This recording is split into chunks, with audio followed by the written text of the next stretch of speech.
इस एडवेंचरस कहानी की शुरुआत होती है इंडोनेशिया के एक आइलैंड को दिखाते हुए, जहां पर कुछ गैंगस्टर्स की टीम बहुत ही ज्यादा खुश लग रही थी। दरअसल उन्हें फॉरेस्ट के अंदर उन्हें सर्च के दौरान कुछ अनोखी चीजें मिली होती हैं। ये चीजें काफी ज्यादा एंशिएंट थी, जिनकी ब्लैक मार्केट में बहुत ज्यादा रेट है। इसीलिए वह सब इतने ज्यादा हैप्पी थे कि उन्हें बेचकर वो पैसे कमा सकते हैं। अब इसी चीज का जश्न वो सब मना रहे थे। उन्हीं में से एक आदमी होता है जो साइड में टॉयलेट करने चला गया, लेकिन अब ट्रैवल करते हुए अचानक उसे जमीन पर एक मास्क मिलता है। वो मास्क लोहे का था और इस जमाने में इस तरीके के मास्क का यूज नहीं होता। वह आदमी इस बात पर काफी सोचने लगा कि यहाँ पर यह कैसे आया, और अब वह उसी जगह से थोड़ा आगे बढ़ गया एक्सप्लोर करने के लिए। तभी उसे पहाड़ के बीचों बीच एक छोटी सी सुरंग दिखाई दी। अब उस गैंगस्टर को एकदम से जिज्ञासा हो गई कि अंदर क्या हो सकता है। इसीलिए वह बिना अपने साथियों को इन्फॉर्म किए उस छोटी सी गुफा के अंदर चला गया। उसका मानना था कि यहाँ पर और भी ज्यादा एंशिएंट चीजें मौजूद हो सकती हैं और उन सारी चीजों को वह अकेले ही रखेगा। अब अंदर एंटर करते ही वह आदमी एकदम चौंक गया, क्योंकि भले ही यह गुफा बाहर से छोटी दिखाई देती है, लेकिन अंदर यह बहुत ही ज्यादा बड़ी है। वहाँ पर अलग अलग चैम्बर्स मौजूद थे, जैसे कि इसे किसी ने बनाया है। लेकिन अब इस आदमी को अंदाजा नहीं था कि वह किस गलत जगह पर आ चुका है। अचानक वो आदमी जैसे ही अपना कदम बढ़ाता है, तभी जमीन एकदम से धंसने लगी। लग रहा था कि ठीक उस जगह के नीचे भी एक चैम्बर मौजूद है। उस आदमी का पैर भी नीचे हो चुका था और वह चिल्लाते रह गया, लेकिन ऑब्वियस बात है उसकी मदद करने वाला कोई भी नहीं था। बेचारा उसके अंदर गिरकर सब कुछ एकदम ब्लैंक हो जाता है। वह अनजान सी चीज क्या है, ये थोड़ी देर में पता चल जाएगी। अब इसी तरीके से कई साल बीत जाते हैं और हमें उसी आइलैंड पर कुछ एक्सप्लोरर्स दिखाए गए। उन एक्सप्लोरर्स में तो सोल्जर्स भी शामिल थे। अब देखने से तो लगता है कि यह सब उस खजाने की तलाश में आए हैं जो इस आइलैंड पर सालों से कैद रखा गया है। लेकिन एक्चुअल रियलिटी ये थी कि उन लोगों को बिल्कुल अंदाजा नहीं कि इस आइलैंड पर क्या मिल सकता है। उनमें से बन नाम का एक बिजनेसमैन था जो बहुत अमीर होता है। वो यहाँ पर अपनी गर्लफ्रेंड के साथ सिर्फ इसलिए आया था ताकि वर्ल्ड वॉर 2 के दौरान जो जंग हुई थी, तो जापानीज आर्मी ने यहाँ पर कई सारे बंकर्स बनाए थे।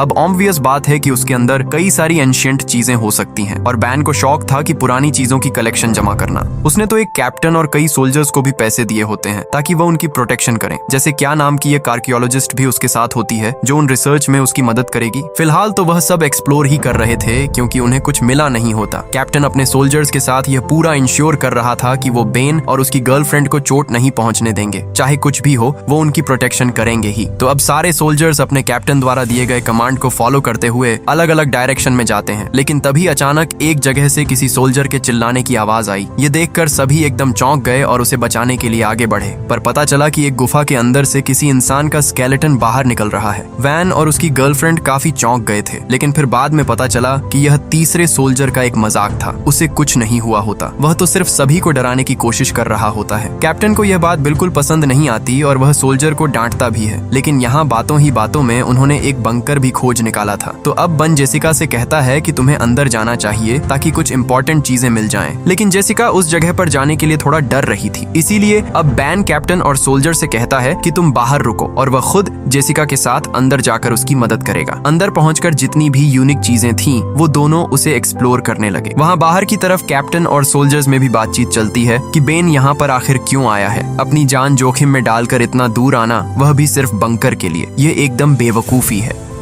अब यहाँ बंकर के अंदर बेन और जेसिका को खोज करते दौरान 2 सोल्जर्स की डेड बॉडी मिली थी। वो पूरा स्केलेटन बन गए थे और बैजेस से देखकर साफ पता चल रहा था कि यह दोनों जापानीज सोल्जर्स थे। जेसिका सारी चीजें एक्सप्लोर करने के बाद इतना ही कहती है कि वह क्लोज पहुंच गए, लेकिन वह बेन को कुछ और बातें डिटेल में नहीं बताती और बाहर लेकर चली जाती है। उन्हें और थोड़ा आगे एक्सप्लोर करना होगा ताकि एक परफेक्ट स्पॉट मिले जहाँ पर वो अनजान चीज है जिसके लिए जेसिका यहाँ पर आई है। अब ट्रैवल करते हुए हमें वो आइलैंड का दृश्य दिखाया गया जो बहुत ही सुनसान था। वहाँ पर इतने सारे पेड़ पौधे थे जो किसी सोल्जर्स के छुपने के लिए बेस्ट होते हैं, और इसी वजह से वर्ल्ड वॉर 2 के टाइम पर जापानीज ने यह आइलैंड चुना। यहाँ से वह दुश्मनों के ऊपर नजर रखते और बड़ी आसानी से हमला कर देते। अब उनमें से सभी लोग ट्रैवल करते हुए एक बहुत ही पुरानी माइनिंग एरिया के पास पहुँचते हैं। वो माइनिंग एरिया कई साल पुरानी थी, जो पूरी तरीके से तहस नहस हो चुकी होती है। लेकिन अचानक उन्हें उसी माइनिंग एरिया के ठीक नीचे एक दरवाजा दिखाई दिया। ये दरवाजा कितना अंदर जाता है और अंदर क्या मौजूद है। ये सब एकदम से रहस्य था और कैप्टन तो सजेस्ट करते हैं कि शायद हमें अंदर नहीं जाना चाहिए, लेकिन बैन एकदम जिज्ञासु हो चुका था। उसे किसी भी हालत में अंदर जाकर देखना है कि वहाँ क्या चीज मौजूद है। अगर कोई एंशिएंट चीजें हैं तो वह उसे अपने पास रख लेगा। कैप्टन एकदम से बेबस था। बन जैसा कहेगा उसे वैसा करना पड़ेगा। अब सभी लोग उस माइनिंग एरिया से होते हुए आखिरकार उस दरवाजे के पास पहुंचते हैं। कैप्टन का सोल्जर्स कैसे भी करके उस दरवाजे को ओपन कर देता है, यानी अब उनमें से सब रेडी थे अंदर जाकर एक्सप्लोर करने के लिए। लेकिन तभी अचानक कई सारे गैंगस्टर्स ऊपर की तरफ से फायरिंग करने लगे। वहाँ पर इतना ज्यादा कायोटिक माहौल हो गया था कि सभी माइनिंग एरिया के अंदर भागते हैं। कैप्टन के सोल्जर्स भी पलटवार तो कर रहे थे, लेकिन बन, जैसी और उसकी गर्लफ्रेंड की जान बचाना उनकी पहली प्रायोरिटी थी। अब ऑलमोस्ट जब सभी लोग माइनिंग एरिया के अंदर थे तभी गैंगस्टर्स ने वहाँ पर एक ग्रेनेड फेंक दिया। ग्रेनेड इतना तेजी से फटा कि वहाँ का एंट्रेंस ही उड़ गया था। कैप्टन का एक सोल्जर तो उन्हें बचाने के चक्कर में वहीं पर दब गया था। उस धमाके में तो वो माइनिंग एरिया आधे से ज्यादा ढह चुका, यानी अब ऑब्वियस बात है कि वह सब इस एरिया के अंदर फंस चुके हैं। लेकिन यह नहीं समझ में आ रहा कि गैंगस्टर्स को उनकी लोकेशन के बारे में कैसे पता चला, उन्होंने आखिरकार हम पर हमला क्यों किया, ये एकदम रहस्य रहता है।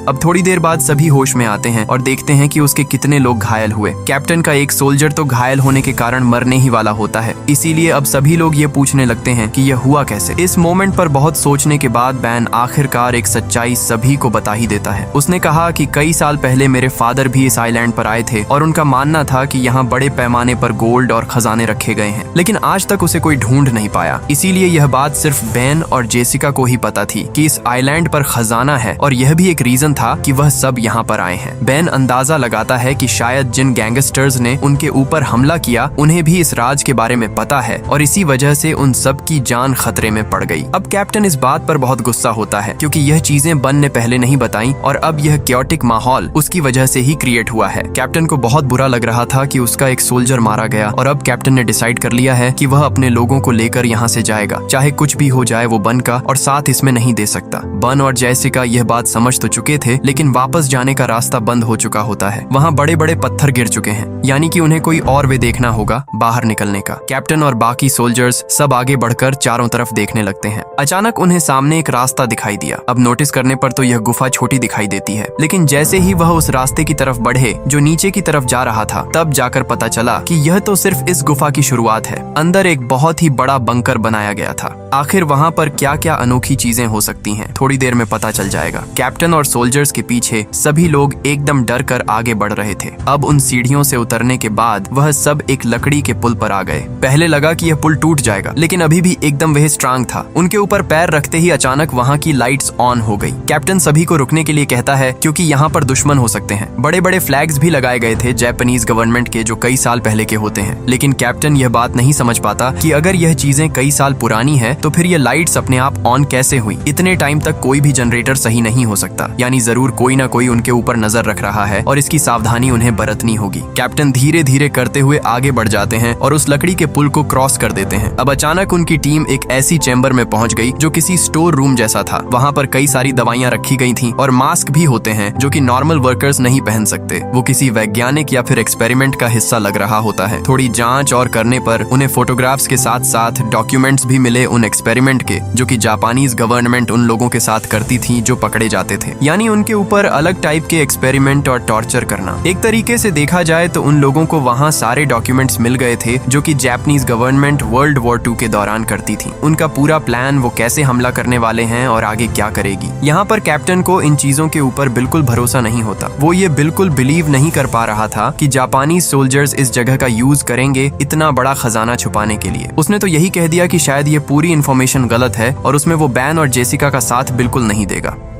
अब हमें एक और सोल्जर दिखाया गया जो अपने कैप्टन के कहे गए अनुसार वहाँ पर ध्यान रख रहा होता है। तभी अचानक वह सोल्जर्स महसूस कर पा रहा था कि उसके ठीक पीछे कोई तो खड़ा हुआ है। वह जो कोई भी था उसने मास्क पहना था और अजीब हरकतें करता है, पर जैसे ही उस सोल्जर ने पीछे मुड़कर देखा तब वह वहाँ से गायब हो गया। वो जो भी था, इससे इतना तो क्लियर हो गया है कि इस पूरे गुफा के अंदर वह सब अकेले नहीं है। अब यहाँ धीरे धीरे उन सोल्जर्स के बीच टेंशन बढ़ रही थी और काफी मनमुटाव होने लगा। सभी जानना चाहते थे कि आखिर ये कौन सी जगह है और जो खजाने की बात वह कर रहे हैं वह सच भी है कि नहीं। तब जाकर जेसिका बन की तरफ देखते हुए सारी सच्चाई बताने के लिए कहती है। हालांकि बेन अभी भी कुछ रिवील नहीं करना चाहता था, लेकिन जेसिका कैप्टन और सोल्जर्स से सब सच कहती है कि यह पूरी जगह कोई माइनिंग एरिया नहीं है। ये पहले हॉस्पिटल हुआ करता था जिस पर जापानीज गवर्नमेंट ने कब्जा कर लिया और फिर इस जगह को एक एक्सपेरिमेंटल लैब बना दी। यहाँ वो दुश्मनी सोल्जर्स को पकड़कर उनके ऊपर एक्सपेरिमेंट करते, ऐसे एक्सपेरिमेंट जिससे इंसान किसी दूसरे प्रजाति में कन्वर्ट हो जाए। वो इंसान तो रहेंगे लेकिन किसी दूसरे के कंट्रोल में। इस बात का प्रूफ तो उन सारे फोटोज और डॉक्यूमेंट से तो हो ही जाता है, पर बात रही गोल्ड की जिस पर कैप्टन भरोसा नहीं करते, उसका कोई भी प्रूफ नहीं होता। जेसिका भी कहती है कि हमारे पास कंप्लीट इन्फॉर्मेशन नहीं है, लेकिन इतना क्लियर है कि वो खजाना यहीं पर है। अब खजाने और गोल्ड की बात करते हुए बाकी सोल्जर्स थोड़ा लालच में पड़ जाते हैं। उन्हें भी गोल्ड चाहिए था और अपनी लाइफ में उन्हें काफी पैसे चाहिए थे, इसीलिए कुछ सोल्जर्स तो उस खजाने के बारे में पूछते हैं और वह इंटरेस्टेड लगते हैं। कैप्टन इस बात से ऑब्वियसली अपने सोल्जर से नाराज था, लेकिन फिलहाल उनका एक सोल्जर बहुत घायल पड़ा हुआ होता है। उसकी देखरेख चल रही थी और पता नहीं वह कब तक जिंदा रहेगा। कैप्टन ने अपने सोल्जर से साफ कहा कि हम आगे जाकर बाहर निकलने का रास्ता ढूंढते हैं, न कि और ज्यादा अंदर जाना गोल्ड को ढूंढने के चक्कर में। कैप्टन अपने साथ एक सोल्जर ले लेता है और बाकियों को उसी स्टोर रूम के अंदर रुकने के लिए कहता है। ये इसलिए ताकि कोई खतरे में ना पड़े। लेकिन यहाँ बन को ये एक्सेप्टेड नहीं था, क्योंकि वो चाहता है कि पूरा खजाना वो सबसे पहले ढूंढे और उस खजाने और गोल्ड के ऊपर हक उसका हो। पर अब इन सारी चीजों के बीच जॉन नाम का वो सोल्जर जो घायल पड़ा हुआ था, उसके साथ कैप्टन और जेसिका रुकने का डिसाइड करते हैं और बाकी सोल्जर्स के साथ बन और उसकी गर्लफ्रेंड साथ चल पड़े थे, क्योंकि बेन का मेन मोटिव यहाँ से बाहर निकलना नहीं, सबसे पहले खजाना ढूंढना था। उसने तो इस मिशन के ऊपर इतने लाखों डॉलर अप्लाई किए हैं, तो उसका प्रॉफिट तो उसे होना ही चाहिए। वह सब सोल्जर्स की मदद से लगातार आगे बढ़ते चले गए।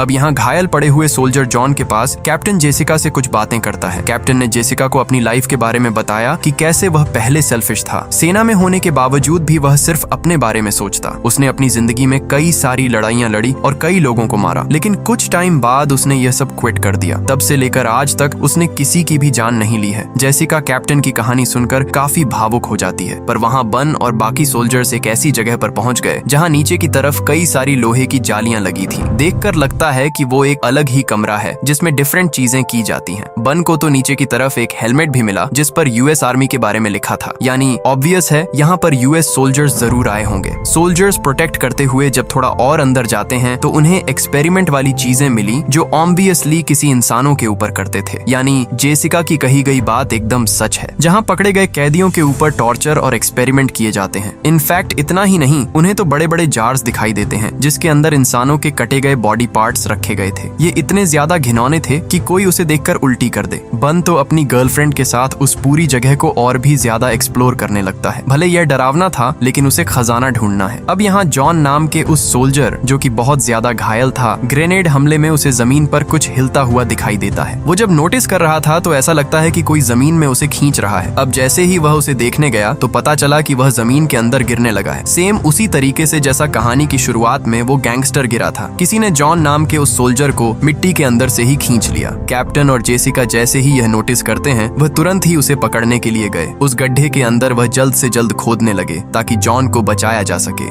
जैसे तैसे वह अंदर तो पहुंचते हैं, लेकिन जॉन मर चुका था। उसका पूरा शरीर एकदम गलने लगा होता है, जैसे किसी ने उसकी बॉडी पर एसिड डाल दिया हो। ध्यान से देखने पर वहाँ इंसानों के कई सारे स्केलेटन्स मौजूद थे, यानी उस गुफा के अंदर कोई तो है जो लोगों को मार रहा है और उन्हें बहुत बुरी तरीके से खा जाता है। जेसिका के तो होश उड़ गए थे। यहाँ कैप्टन और जेसिका अपने आप को संभाल ही रहे थे, तभी अचानक उनके ऊपर हमला हुआ। किसी ने दोनों को मारकर बेहोश कर दिया था।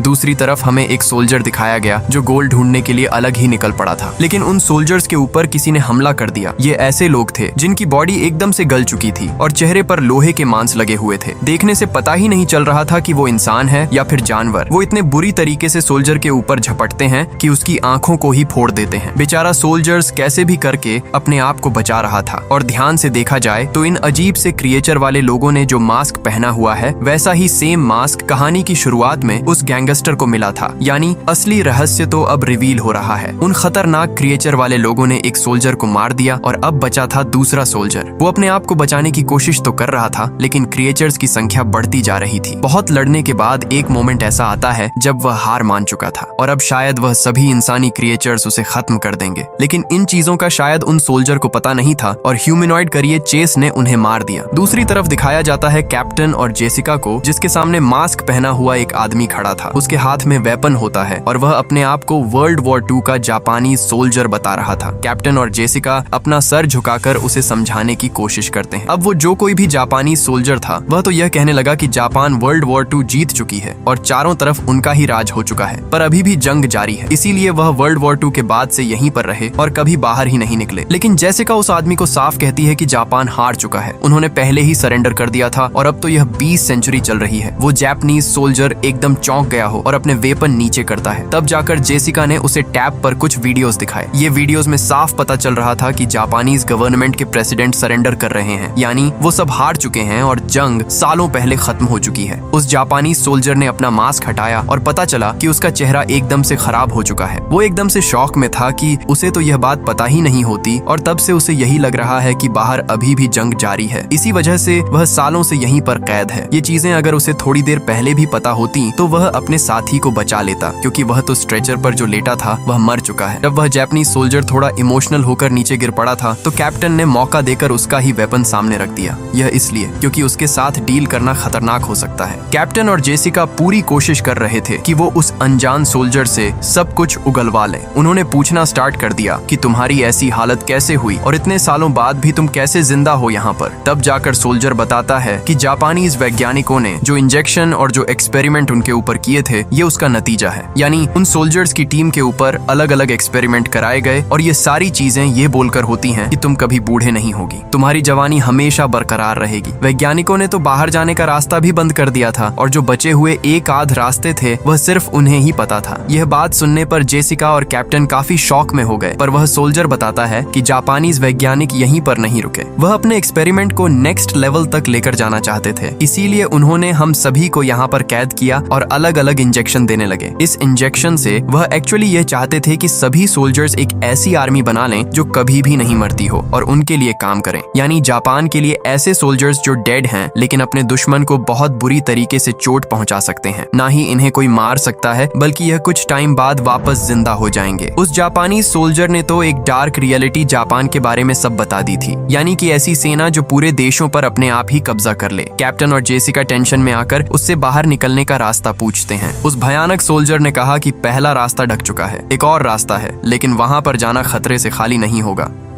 दूसरी तरफ हमें बैन और बाकी सोल्जर्स दिखाए जाते हैं जो ट्रैवल करते हुए एंट्रेंस के पास तो पहुंच गए, लेकिन पता चला कि पत्थर गिरने की वजह से वह रास्ता बंद हो चुका है, वो यहाँ से नहीं बाहर निकल सकते। इससे अब टेंशन फैलने लगी और काफी ज्यादा वह परेशान हो जाते हैं। वह फिगर आउट कर रहे थे कि और कौन सा रास्ता हो सकता है, लेकिन अचानक वही अजीब सा एक क्रिएचर बन के ऊपर हमला कर देता है। वो बन को मारना चाहता था, इनफैक्ट उसने बन को गिराकर घायल भी कर दिया, पर बाकी सोल्जर्स जिनके पास गन मौजूद थी वह सीधा शूट कर देते हैं क्रिएचर के ऊपर। बहुत सारी उसके सर में गोलियां मारने के बाद जाकर वह शांत हुआ है। वहाँ मौजूद सभी एकदम हैरान थे कि यह किस प्रजाति के लोग हैं। इनकी पूरी बॉडी एकदम से गल चुकी है और मानो कोई उन्हें कंट्रोल कर रहा है। सोल्जर्स जब ध्यान से उस क्रिएचर के सर को देखते हैं तो वहाँ कुछ सिंबल्स बनाए गए थे और लिखा गया था कि यह कौन सा सोल्जर है और कितने साल का है। जिस इंजेक्शन के बारे में जापानीज सोल्जर बात कर रहा था यह वही है, यानी वह वैज्ञानिक इसके भी एक लेवल अप गए थे ताकि वह इंसानों को जानवर में कन्वर्ट कर दें। बहुत सारी बातें करने के बाद आखिरकार जेसिका को वो रास्ता मिल जाता है, इसीलिए वह कैप्टन और उस जापानीज सोल्जर को साथ चलने के लिए कहती है। यहाँ बन अपनी गर्लफ्रेंड और दोनों सोल्जर के साथ जब आगे बढ़ रहा था तब वो एक और चैम्बर में आए। इस चैम्बर में साफ दिखाई पड़ रहा था कि एक अजीब सा क्रिएचर सामने बैठा हुआ है और उसके ऊपर और भी ज्यादा एक्सपेरिमेंट हुए हैं। तब जाकर बेन और उसकी गर्लफ्रेंड को समझा कि जिस खजाने की बात इस आइलैंड पर की जाती थी वो कोई सोना या फिर कीमती चीज नहीं बल्कि यही लिक्विड है जो वैज्ञानिकों ने बनाया था, और अगर इसे किसी इंसान की बॉडी में डाल दिया जाए तो उनका ट्रांजिशन ऐसे खतरनाक लोगों में हो जाएगा। बन काफी सोच में होता है, लेकिन उसकी गर्लफ्रेंड साफ कहने लगी कि हमें यह लिक्विड लेकर जाना चाहिए, अगर इसे ब्लैक मार्केट में बेचेंगे तो इसकी काफी कीमत मिलेगी। लेकिन वह यह नहीं सोच रहे थे कि इस लिक्विड से कितनी बड़ी आफत आ सकती है। बेन ने भी कुछ आगे का ना सोचते हुए उस लिक्विड को अपने पास रख लिया।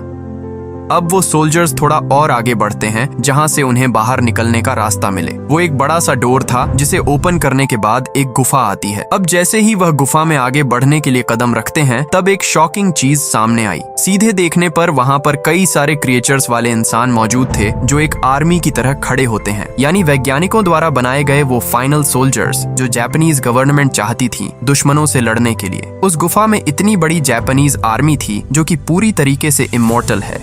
एक्सपेरिमेंट के कारण ना तो उन्हें कोई दर्द फील होता है और ना ही उन्हें कोई मार सकता है। उनके अंदर सिर्फ एक ही जुनून है कि सामने जो भी आए उन्हें खत्म कर दें। अब वहाँ पर आकर उन लोगों ने सारी आर्मी को जगा दिया था, जो पूरी तरीके से एकदम हथियारों से लैस होती है, और अब क्रिएचर की पूरी आर्मी उनके ऊपर टूट पड़ी थी। बन, उसकी गर्लफ्रेंड और बाकी बचे हुए सोल्जर्स वापस चैम्बर में भागने का ट्राई करते हैं। उनमें से एक सोल्जर बहुत बुरी तरीके से तलवारों से मारा गया। अजीब से इंसानी क्रिएचर उन्हें एक बार में ही खत्म कर देते हैं। जैसे तैसे बेन अपनी गर्लफ्रेंड और दूसरे सोल्जर के साथ एक चैम्बर में पहुंचा और वहां से नीचे जाने लगा। फिलहाल तो उन क्रिएचर से बचना बहुत जरूरी है, क्योंकि एक बार हाथ में आग गए तो वह छोड़ेंगे नहीं। ट्रैवल करते हुए वह उस स्केलेटन वाले हिस्से में पहुंची जहां सभी को काट कर खाया जाता था। वहां पर तो वह अपने उस सोल्जर की डेड बॉडी भी देखते हैं जो घायल पड़ा हुआ था। फिर भी कैसे भी हिम्मत करते हुए वो आगे बढ़ते चले गए। बैन, उसकी गर्लफ्रेंड और उस सोल्जर तो उस जगह पर भी पहुंच गए जहां उस संदेह सोल्जर्स को उन क्रिएचर ने मारा था। अब उन्हें कुछ समझता नहीं कि कहां जाए, इसीलिए वह सीधा कैप्टन और जेसिका के पास बढ़ने लगते हैं। पता चला कि उन इमोर्टल सोल्जर्स की आदमी पूरी जगह पर फैल चुकी है। वह ढूंढ रही है अपने शिकार को मारने के लिए। बन के ऊपर एक क्रिएचर ने हमला कर दिया था, जिससे वह घायल हो चुका होता है। अब यहाँ उसकी गर्लफ्रेंड बन के लिए काफी फिक्र करने लगी कि वह शायद मर जाएगा, इसीलिए पता नहीं वो क्या सोच रही थी, और उसने तुरंत ही वह इंजेक्शन निकाला और बन के बॉडी में वही घुसा दिया।